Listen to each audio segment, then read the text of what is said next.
Hello everyone. आज हम economics का third chapter money and credit के बारे में पढ़ेंगे। जैसा कि नाम से ही पता चल रहा है, money and credit. Money means पैसा, क्रेडिट मीन्स लोन या उधार। हिंदी में हम इसको उधार बोलेंगे। जैसे कि पहले ही लाइन में कहा गया है, सेवरल ट्रांजैक्शन इन्वॉल्विंग मनी। कोई भी ट्रांजैक्शन हम करते हैं, कोई भी हम लेन देन करते हैं तो उसके लिए हमें पैसे की जरूरत होती है। फर्स्ट पॉइंट है, goods are brought and sold with its help, यानी कि मनी की हेल्प से ही हम सामान को बेचते हैं और खरीद सकते हैं।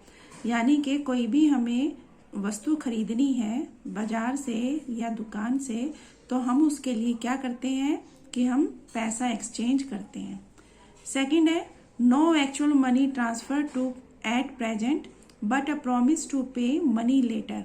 अगर मान लो कई बार आपने दुकान पे पढ़ा होगा कि आज नकद कल उधार।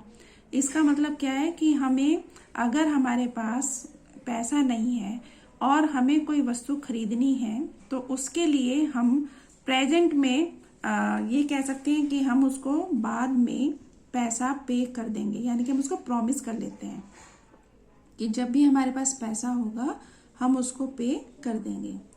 थर्ड है, services are being exchange with money, यानी कि जितनी भी सर्विसेज हैं वो एक्सचेंज की जाती है मनी के साथ, यानी कि उनका पैसों के साथ हम लेन देन करते हैं या उसको एक्सचेंज करते हैं। जैसे कि अगर मान लो हमें डॉक्टर के जाना है तो हम उसकी फी पे करते हैं और वो बदले में हमारे को क्या करता है, ट्रीट करता है, यानी कि हमारी देखभाल करता है।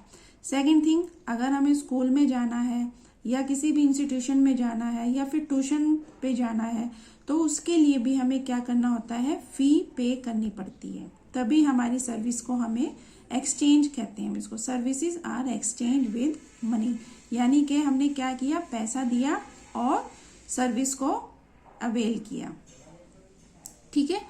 नेक्स्ट है मनी, ये जो ऊपर दे रखा है एग्जाम्पल, इसको हम नीचे देखेंगे। Money as a medium of exchange, money को हम एक एक्सचेंज यानी कि मुद्रा को हम एक ये कह सकते हैं कि एक्सचेंज का माध्यम के रूप में देखते हैं। जैसे a person holding money can exchange it for any commodity और services that he she might want. अब यहाँ पे कहता है कि जब भी किसी पर्सन के पास पैसा होगा या जिस व्यक्ति के पास पैसा होगा वह कोई भी वस्तु को खरीद सकता है, कमोडिटी यानी कि वस्तु, सर्विसेज यानी कि कोई भी सेवा, तो उसको आसानी से मिल जाएगी। जैसे कि हमें कोई सामान खरीदना है तो उसके लिए हमें पैसा एक्सचेंज करना है और हमें सामान मिल जाएगा। सर्विसेज, जैसे कि आपको मोबाइल ठीक करवाना है तो मोबाइल ठीक कराने के लिए आपको क्या करना पड़ेगा कि दुकानदार को आपको पैसा देना है और उसके बदले में वो आपको सर्विस प्रोवाइड करेगा। ठीक है। अब हम पुराने टाइम के बारे में पढ़ेंगे, बार्टर सिस्टम। बार्टर सिस्टम क्या होता है, जिसके अंदर हम गुड्स के बदले में गुड्स को एक्सचेंज करते थे, यानी कि सामान के बदले में सामान एक्सचेंज करते थे। Goods are directly exchange with the use of money without the use of money, यानी कि हम पैसा यूज नहीं कर रहे थे, हम इसके अंदर क्या यूज कर रहे हैं, पैसे के बजाय हम कोई सामान के बदले में सामान खरीद रहे हैं, यानी कि वस्तु के बदले में कोई भी वस्तु खरीद रहे हैं। जैसे इसके अंदर कुछ फीचर्स हैं, जैसे कि डबल कॉन्सिडेंस ऑफ वांट। अब इसके अंदर पहले हम एक एनसीईआरटी के अंदर जो एग्जाम्पल है वो देखेंगे। इसके अंदर कहता है, I will give you shoes for your wheat. ये कहता है कि मैं आपके अनाज के लिए मैं आपको क्या दूंगा, गेहूं के बदले मैं आपको जूते दे दूंगा। I did not want shoe, I need cloth. Second person कहता है कि मुझे शू की जरूरत नहीं है, मुझे किस चीज की जरूरत है, क्लॉथ्स की जरूरत है, यानी कि कपड़ों की जरूरत है।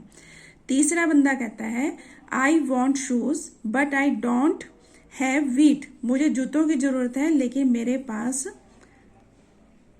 गेहूं नहीं है।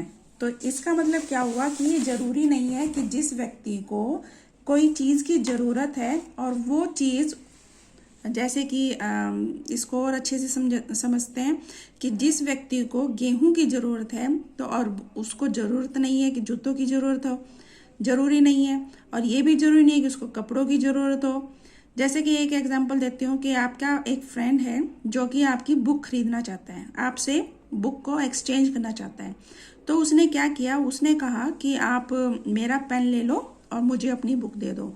अब आप जरूरी नहीं है कि उसको बुक देना पसंद करोगे, क्योंकि हो सकता है उसका पेन 5 रुपए का या 10 रुपए का होगा, लेकिन आपकी बुक है वो 500 रुपए की है। तो आप 10 रुपए के बदले में 500 रुपए की बुक कैसे दे दोगे? ठीक है, तो यहाँ पर आपको ये समझ में आ गया होगा कि भी बार्टर सिस्टम में इस वजह से ये बहुत सारी परेशानियां या फिर ये कुछ सिस्टम था जो कि ज़्यादा लंबे टाइम तक नहीं चल पाया था। अब इसके अंदर देखो फीचर क्या है, डबल कॉन्सिडेंस ऑफ वांट। अब यहाँ पर जो हमने बार्टर सिस्टम वाला एग्जांपल लिया है, अब जरूरी है इसके अंदर डबल यानी कि दोनों का ही इसके अंदर इन्वॉल्वमेंट होना जरूरी है। यानी कि आपका पेन है वो भी आप लेना चाहते हो और जो बुक है वो आप देना चाहते हो। यानी कि अगर दोनों की रजामंदी होगी, यानी कि दोनों इस पे यस करेंगे, तो ही ये system double coincidence of wants कहलाएगा। यानी कि इसके अंदर दोनों की ही यस होनी जरूरी है। What a person desire to sell is exactly what the other wishes to buy। अब ये जरूरी है कि भी एक बंदा जो खरीदना चाहता है, व्यक्ति खरीदना चाहता है, वो दूसरा व्यक्ति भी उस चीज को बेचने के लिए या खरीदने के लिए तैयार हो, तभी ये चीज क्या होती है, डबल कॉन्सिडेंस ऑफ वांट्स कहलाती है।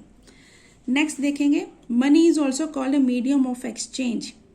यानी कि पैसा है उसको एक्सचेंज मतलब कि एक दूसरी चीज़ें से, यानी कि हम जो एक्सचेंज कर रहे हैं दूसरे के साथ, वो एक माध्यम है।